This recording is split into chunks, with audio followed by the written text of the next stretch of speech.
오늘 우리에게 주시는 하나님의 말씀은 사무엘상 7장 5절에서 12절까지 말씀을 제가 봉독합니다.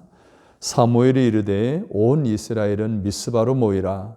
내가 너희를 위하여 여호와께 기도하리라 하매 그들이 미스바에 모여 물을 길어 여호와 앞에 붓고 그날 종일 금식하고 거기에서 이르되 우리가 여호와께 범죄하였나이다 하니라. 사무엘이 미스바에서 이스라엘 자손을 다스리니라.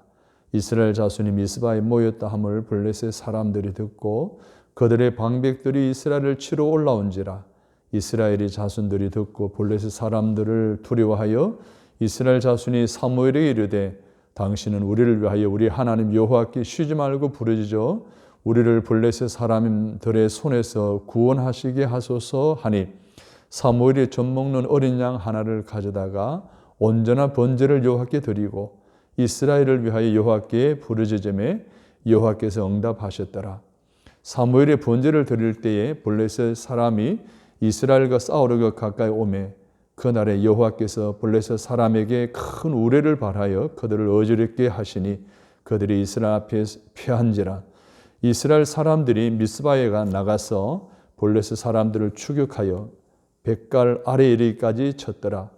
사무엘이 돌을 취하여 미스바 센사에 세우리되 여호와께서 여기까지 우리를 도우셨다 하고 그 이름을 에벤에셀이라 하니라. 아멘. 3.1운동과 오늘의 구국운동이라는 제목으로 말씀을 전하려고 합니다. 1919년 3월 1일 이 독립운동은 전 세계에 선포한 한국인의 긍지일 뿐만 아니라 자유민의 선언이었음을 천명한 그런 운동이었습니다. 3.1 운동하면 떠오르는 많은 인물들이 있지만 그 중에 특별한 인물 한 사람을 든다면 젊은 나이에 독립운동에 참여했다 순국한 유관순을 들지 않을 수가 없습니다. 그의 순국운동은 철저히 신앙운동에서 시작되었다는 이 사실을 어느 누구도 부인할 수가 없습니다. 그의 성장 과정을 보게 되면 그는 천안에서 태어납니다. 어렸을 때부터 신앙이 얼마나 두터웠는지 성전에 가서 기도하는 것을 즐거워했다고 합니다. 일제시대에 아버지는 꽤 괜찮은 지역 유지인지라 학교를 세우고 인재를 양성하는 일을 하는 가정 속에 일본인의 탄압으로 인해서 옥에 갇히고 또 고문을 받아 중병을 얻게 됩니다. 그때에 이 어린 유관순은 아빠의 건강의 회복을 위해서 하나님 앞에 성전에 가서 철회하면서 기도하기 시작했다는 거예요. 하나님, 우리 아버지를 살려주십시오.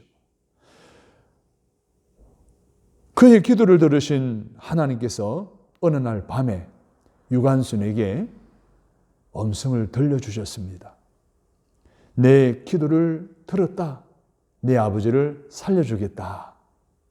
그런 철학 기도를 하고 그 음성을 듣고 아침에 일찍 일어나 아버지 방에 들어갔더니 아버지가 일어나 앉으셨는데 화석이 회복되어지고 원기가 회복되어져 있다는 거죠. 그래서 이 딸의 기도로 인해서 아버지가 회복되었다라는 소문이 나게 되었습니다. 이 소문이 공주에 있는 선교사의 귀에 들어가게 되었고 미국 앨리스 샤프라고 하는 선교사에 의해서 천안에서 공주로 영명중학교로 유학을 가게 됩니다. 그래서 너무 똘똘하고 총명하여 여기서는 안 되겠다 해서 그 엘리샤 샤프 선교사가 이화학당으로 유학을 보냅니다. 이 이화학당에서 기독교의 가치관으로 이제 건강한 신앙관 또 민족 국가관을 갖게 되어지는 가운데 3.1 운동이 일어나게 됩니다. 3.1 운동이 일어나자 예학당의 학생들도 참여하게 되죠. 폐교령이 내려지자 고향으로 내려가게 됩니다. 고향으로 내려가서 이 독립운동을 하기 전날 저녁에 독립만세운동을 부르기 전에 매봉이라고 하는 산에 올라가서 겟세마네 기도를 하게 된다고 합니다. 예수님이 겟세마네 동산에서 땀방울이 핏방울이 되듯이 얼마나 간절히 기도했습니까?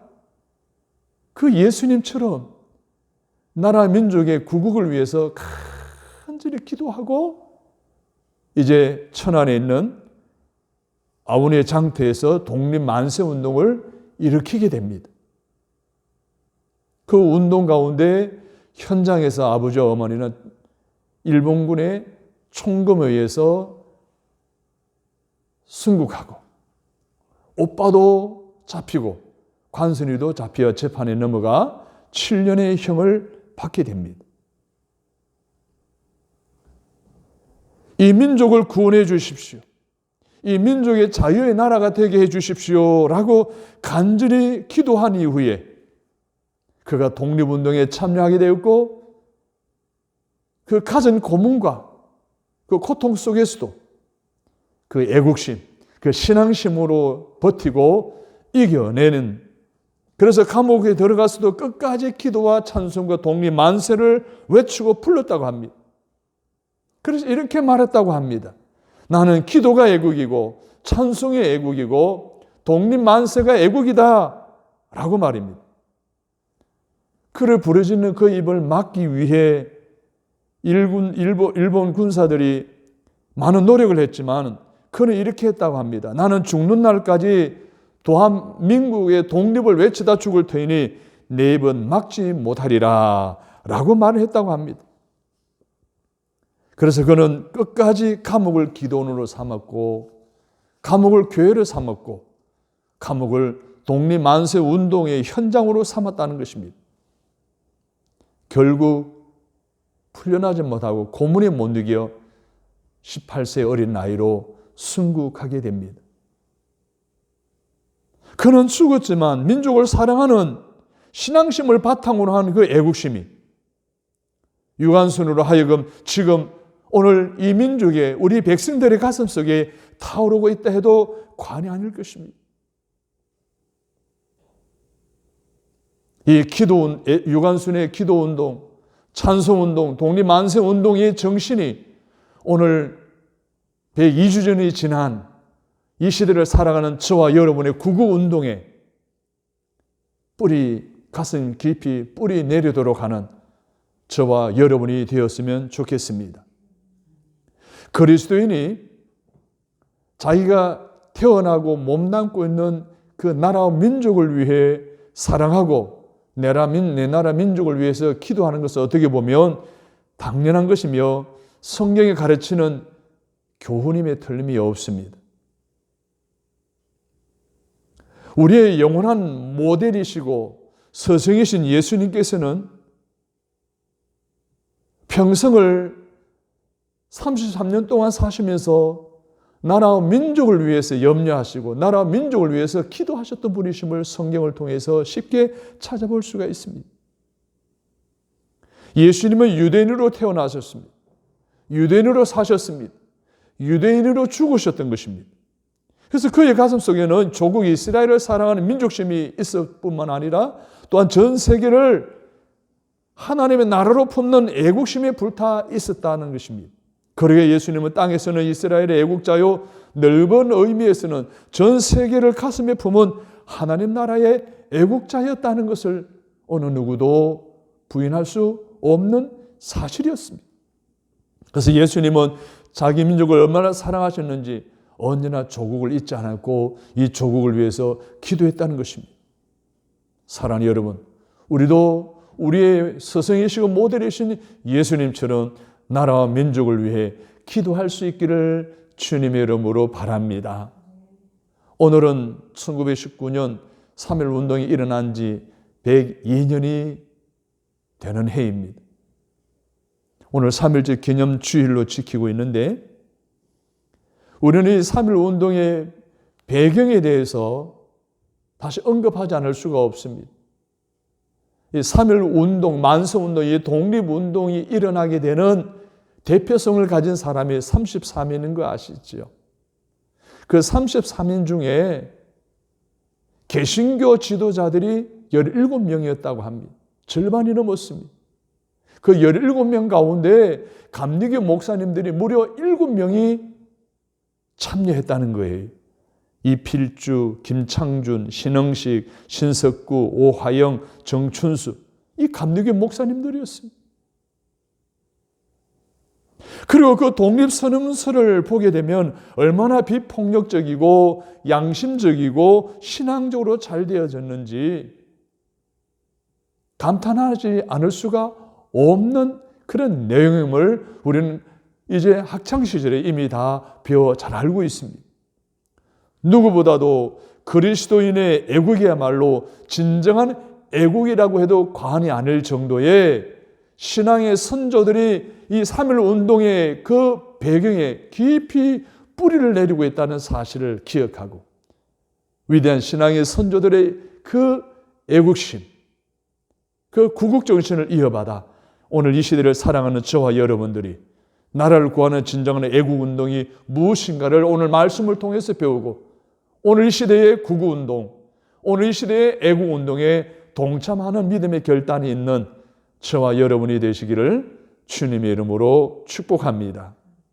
그러면 첫 번째로 오늘 이 시대에 우리는 어떻게 구구운동에 참여할 것인가? 첫 번째로는 복음화 운동입니다. 진정으로 나라를 사랑하고 구원하는 일은 이민족을 속히 복음화하는 길입니다. 이 나라의 복음화가 빨리 이루어지게 되면 하나님의 보호를 받고 하나님의 축복을 받아 든든하게 서가는 나라가 된다는 것을 역사적으로 우리에게 보여주고 있습니다. 영국을 보십시오. 18세기의 영국을 보게 되면 참 아찔한 절체절명의 위기였고 총체적인 난국에 빠져 있었다는 것입니다. 정치적으로는 프랑스 혁명의 영향을 받아서 정치적으로 부패한 그런 시대의 혁명 직전이었다는 것입니다. 그리고 사회 경제적인 상으로는 산업혁명이 일어났죠. 농업혁명이 일어났죠. 노동자 계급과 빈민의 문제, 또한 그들의 엄주, 도박, 그리고 스포츠로 인한 사회 재현상의 부패적인 상황이 만연해 있었다는 것입니다. 종교적으로는 종교 지도자들이 부패해 있었다는 거예요. 혁명 직전이었다는 거죠. 이런 절체절명의 위기 속에 있었 이 영국의 사회상은 낮에는 거린들과 시릅자들이 거리마다 가득 찼다는 거예요. 밤에는 도적대들과 강도들이 횡행했고 몇 집 건너 한 집이 술집일 정도로 일반 사람들은 윤리적으로 도덕적으로 아주 밑바닥이었다는 것입니다. 이렇게 나라와 백성들이 부패하여 혁명 직전, 멸망 직전의 영국 사회가 회복이 되기 시작하는데 그 중심 인물이 바로 감리교의 창시자인 존 웨슬리 목사님이었습니다. 존 웨슬리 목사님이 성령 충만을 받고 복음화 운동에 앞장서게 되면서 말을 타고 평생 30만 킬로미터나 되는 엄청난 거리를 각 도시를 다니고 도시의 고아원, 교도소, 과부들을 찾아다니며 그들에게 복음을 전하며 밑바닥에서부터 복음화 운동이 일어나 영국의 혁명 직전의 사회를 회복시키는 일에 지대한 영향을 끼쳐서 지금도 영국 사회에서 존 웨슬리 목사하면 지대한 인물로 꼽고 있다라고 할 정도로 유명한 역할을 했던 그런 목사님이셨습니다. 사랑하는 여러분, 웨슬리가 은혜를 받고 말을 타고 도시마다 어두운 곳을 다니며 복음을 전하여 영국 복음화가 이루어짐으로 그 나라는 구원을 받고 복을 받은 나라가 되었다는 것을 우리는 기억해야 됩니다. 여러분, 세계를 다 돌아보십시오. 세계 역사를 한번 둘러보십시오. 복음화가 이루어진 나라는 문명한 나라가 되었고 살기 좋은 나라가 되었고 경제 수준이 높은 나라가 되었다는 것을 어느 누구도 부인할 수가 없는 사실이죠. 그 우리나라는 어떻습니까? 지금 우리나라는 휴전 상태, 지금도 전쟁이 끝나지 않는 상태에 대치 중에 긴장감, 갈등 관계에 있기 때문에 여전히 북한의 호시탐탐 노리는 이 핵을 기반으로 해서 남한의 적화 야욕을 버리지 않고 호시탐탐 노리고 있는 이러한 때에 이 공산주의를 이길 수 있는 이념, 이길 수 있는 사상은 기독교 정신밖에 없습니다. 복음화 정신밖에 없다는 거예요. 기독교의 신앙이 아니면 공산주의 사상을 이길 수가 없다는 거예요. 그렇다고 한다면 결론은 우리나라에 어서 속히 복음화가 이루어져야 하지 않겠습니까? 우리나라의 복음화가 이루어져야 공산주의 사상을 물리치고 이 나라의 민주주의를 계속 유지해 나갈 수 있다는 것을 우리는 기억해야 됩니다. 뿐만 아닙니다. 성경 누가복음 15장에 보면 이런 양차전 비유 봅니다. 이런 언저를 찾는 비유를 볼 수가 있습니다. 집을 나간 탕자의 비유를 이야기 들어볼 수가 있습니다. 이 사실들을 통해서 우리는 하나님께서 잃어버린 영혼들을 얼마나 소중히 여기냐나 하는 것을 우리는 알 수가 있습니다. 집안에 있는 울타리 안에 99마리 양도 중요하지만 잃어버린 한 마리 양을 더 중요해서 그것을 찾겠다는 거예요. 잃어버린 한 동진을 귀해서 그걸 찾겠다는 거예요. 집을 나가는 아들이 돌아오기를 기다리는 것이 아버지 하나님의 마음이라는 거예요. 이 아버지 하나님의 마음을 알고 이 땅에 잃어버린 영혼들을 찾아 죽기로 돌아오게 하는 이 복음화 운동에 오늘 교회들이 앞장서고 또 우리 성도들이 앞장서야 되지 않겠습니까? 왜 빨리 이 나라가 복음화가 이루어져야 합니까? 그것은 예수 믿고 거듭난 신자들에 의해서만 사회 질서는 하나님의 뜻대로 이루어질 수가 있기 때문에 그렇습니다. 교회에서 사회복지, 구제봉사운동을 많이 하지만 그것이 복음화 운동을 대신할 수는 없는 거예요. 복음화 운동, 말씀 운동이 교회마다 다시 회복되어질 때에 개인마다 다시 회복되어질 때에 이 나라는 복음화가 속히 이루어질 것이고 이 나라의 복음화가 속히 이루어질 말미암아 공산주의를 물리칠 수가 있고 이겨낼 수가 있고 하나님이 이 땅에 복음화되는 나라 곳곳마다 잘되고 경제적인 사정이 좋아지게 하고 살기 좋은 나라로 바꾸어진다는 이 사실을 기억하고 이 나라의 복음화 운동에 앞장서 나가는 저와 여러분이 다 되시기를 주님의 이름으로 축복합니다. 두 번째로는 회개 운동이 오늘 이 시대의 구구 운동과도 같다는 것입니다. 회개 운동이 진정 나라를 구원하는 운동이라는 것입니다. 오늘 본문의 말씀을 보면 이스라엘 나라가 타락하게 됩니다. 죄악이 너무 관영하게 되자 하나님이 이스라엘을 심판하는데 블레셋 나라를 통해서 심판을 하십니다. 이 블레셋에 의해 멸망하게 되었을 때 하나님의 선지자 사무엘을 주축으로 하여 온 백성이 어디서 모입니까? 미스바에서 모입니다. 오늘 본문에 보니까 미스바에 모여서 양을 잡고 제단을 쌓고 회개하며 금식하며 기도하게 됩니다. 그때 그 기도를 들으시고 하나님이 기적을 일으키셔서 블레셋 군대를 다 물리치시죠. 절체절명의 위기 가운데 있었던 이스라엘 백성, 하나님이 저들의 회개 기도를 들으시고 이스라엘을 블레셋으로부터 구원해 주시는 이 회개 운동, 오늘 이것이 이 땅에 살아가는 기독교인들의 나라를 사랑하는 애국 운동에 참여하는 두 번째 방법입니다. 오늘 본문의 내용에 의하면 나라가 망하는 것은 원수 때문이 아니었습니다. 블레셋 때문이 아니었습니다. 이스라엘 백성들의 죄 때문이었습니다. 이스라엘 나라에 죄가 관영하니까 결국 망하게 될 수밖에 없었다는 거예요. 여러분 잘 아는 대로 아브라함 시대에 소돔과 고모라 성이 어인 10명이 없어서 멸망당하는 것을 우리가 보지 않았습니까? 그 반대로 니느웨 성도 하나님 멸망받을 것이라 예언하셨는데 온 백성이 회개함으로 멸망 직전에 구원받게 되는 하나님의 구원의 역사도 우리가 잘 알고 있습니다. 잠언서 14장 34절에 보면 공의는 나라로 영화롭게 하고 죄는 백성을 욕되게 하느니라 라고 말씀하고 있습니다. 이 말씀은 죄가 많은 나라는 백성이 욕을 당하지만 의인이 많은 나라는 영화롭게 되어진다라고 말씀하고 있습니다. 그러므로 의롭게 살아야 할 우리 성도들이 범죄하면 나라까지 타락하고 곧 나라가 멸망하게 될 것이라는 생각을 가져야 한다는 것을 우리에게 가르쳐주고 있습니다. 예레미야 5장 1절 이하에 보면 너희는 예루살렘 거리로 빨리 다니며 그 넓은 거리에서 찾아보고 알라. 너희가 만일 정의를 행하며 진리를 구하는 사람을 한 사람이라도 찾으면 내가 이 성을 용서하리라 라고 말씀하셨습니다. 이 말씀은 한 국가에서 의롭게 사는 사람들이 많으면 그 나라는 하나님의 용서를 받아 하나님의 축복과 보호 속에 든든히 서가게 될 것이라는 것입니다. 그렇다고 한다면 다른 사람 다 부패해도 우리 성도들은 부패하지 말아야 하지 않겠습니까?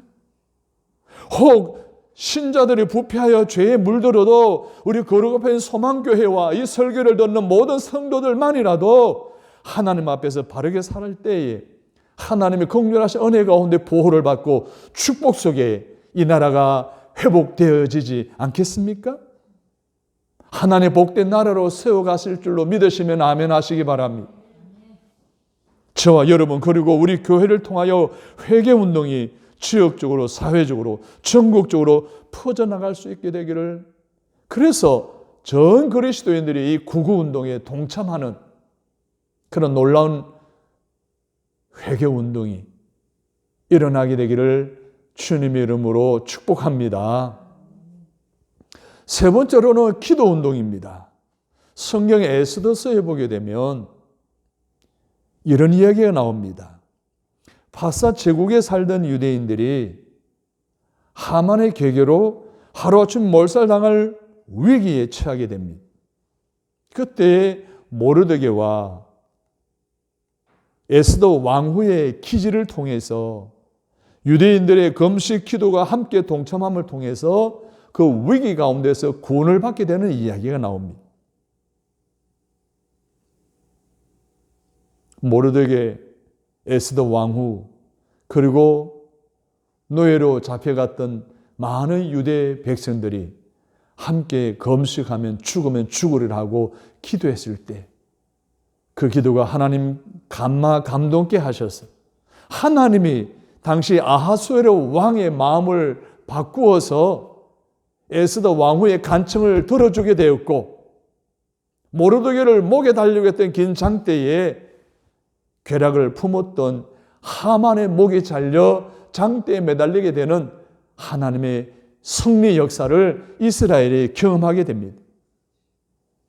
사랑하는 성도 여러분, 간절한 기도는 이와 같이 위기에서 구원하는 능력이 있습니다. 위기를 역전시킬 수가 있습니다. 한 국가를 구원할 수가 있습니다. 가정적으로도 한 사람의 기도가 가정을 다시 회복할 수 있고, 교회도 마찬가지고 이 사회도 마찬가지고 이 나라와 민족도 한 사람의 기도로 말미암아, 한 사람의 기도 운동으로 말미암아 다시 되살리고 구원시키고 또 부강한 나라로 만들어갈 수 있다는 사실을 믿으시기를 바랍니다. 6.25 전쟁 때에 우리나라가 낙동강 전선을 기점으로 해서 풍전등화의 위기에 빠져 있었습니다.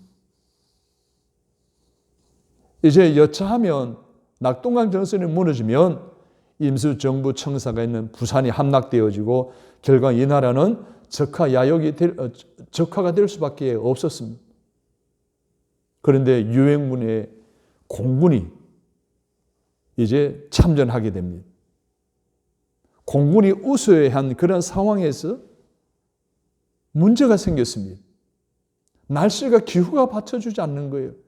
비가 오거나 폭우가 쏟아지면 비행기가 이륙을 할 수가 없잖아요. 그래서 그 난국이 지속되고 있었을 때에 장로였던 이승만 대통령이 목사님들을 피난민 시대에 몰려왔던 목사님들을 다 모읍니다. 그리고 목사님들 이 나라가 너무너무 위기에 처해 있습니다. 낙동강 정신이 무너지면 큰일 납니다. 즉 유엔의 공군이 참여했지만 비행기가 이륙을 못하여 지금 절체절명 위기에 있는데 날씨가 맑아지게 해달라고 우리 함께 기도하십시다 라고 부탁을 했고, 목사님들과 많은 성도님들이 날씨가 좋게 해달라고 간절히 기도했다는 거예요.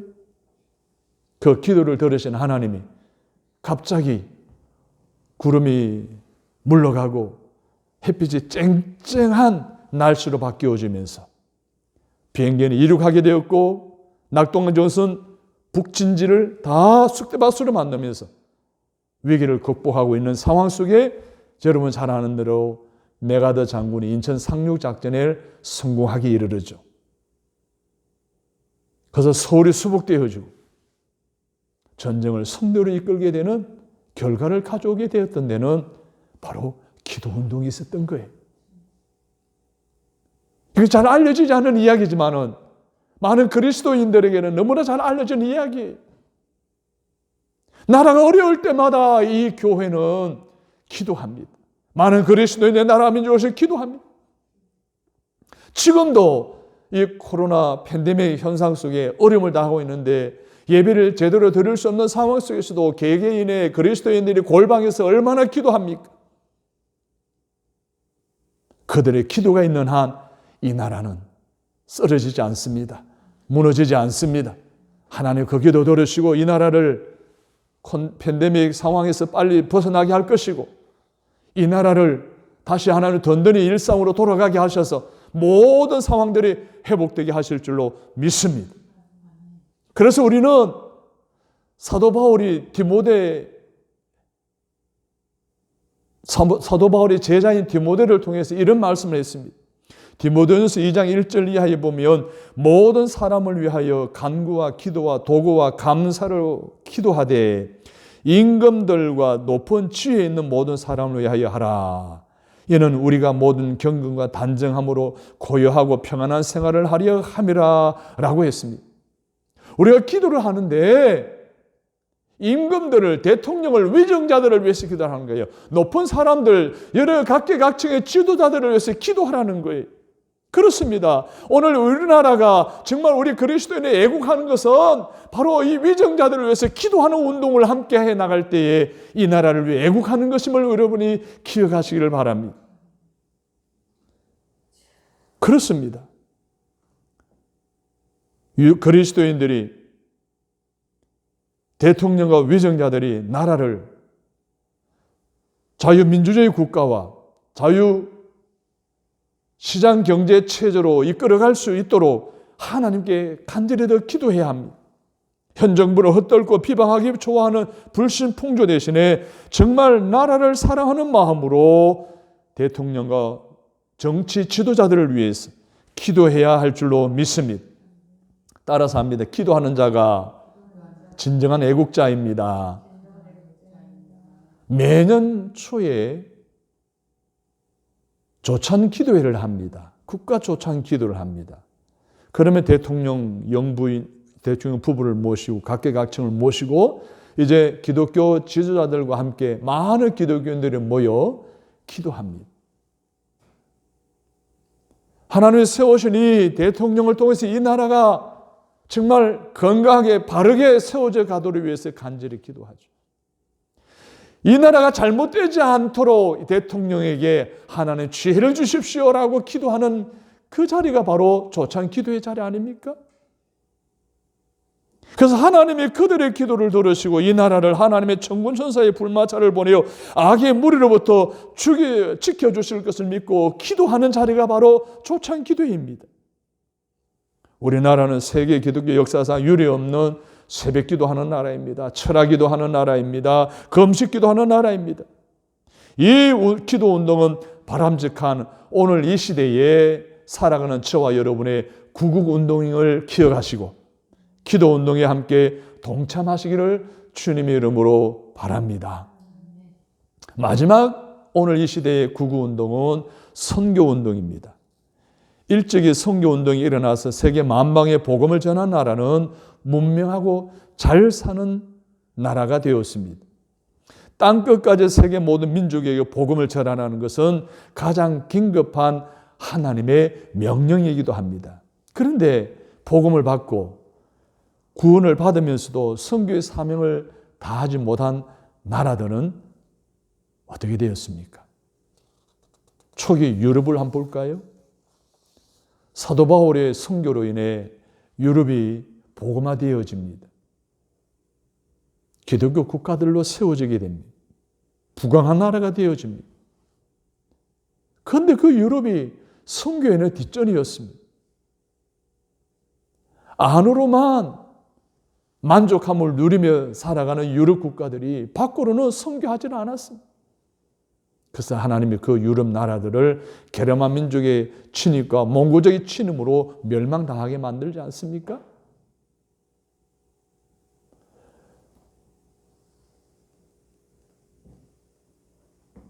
바이킹족이나 몽고족의 침략을 받아 결국 멸망하고 말았는데 거기에는 하나님의 선교에 대한 깊으신 개입이 있었다는 것을 훗날에 알게 되죠. 이 바이킹족이 침입에 들어와 이 유럽을 점령하고 여자들을 다 잡아갑니다. 북방에는 여자들이 부족해서 여자들을 다 잡아갔습니다. 그들과 결혼해서 자녀를 놓고 그 엄마들이 기독교 신앙을 가지고 있었잖아요. 그래서 그 엄마들이 낳는 아이들마다 다 신앙 교육을 시키는 거예요. 기독교적인 가치관으로 자라나게 하는 거예요. 그래 결국은 수백 년이 지난 지금 북유럽 국가들은 전부 다 기독교 국가입니다. 국기에 보게 되면 전부 십자가 걸어 있는 나라들이 북유럽 나라들 아닙니까? 그들의 조상이 게르만족이에요. 아니 바이킹족이에요. 자, 이것을 볼 때 하나는 선교를 하지 않으면 외침을 통해서 나라를 흔들고 흩어버려 복음이 전파되게 하는 것임을 보게 됩니다.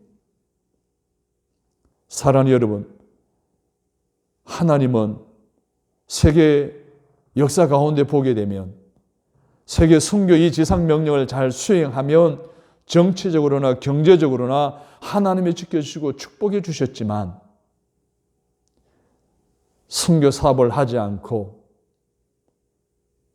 하나님의 선교 운동에 동참하지 않는 나라들은 결국은 망하게 만든다는 것이 하나님의 지금 역사 속에 행하셨던 일들임을 우리는 단적으로 알 수가 있습니다.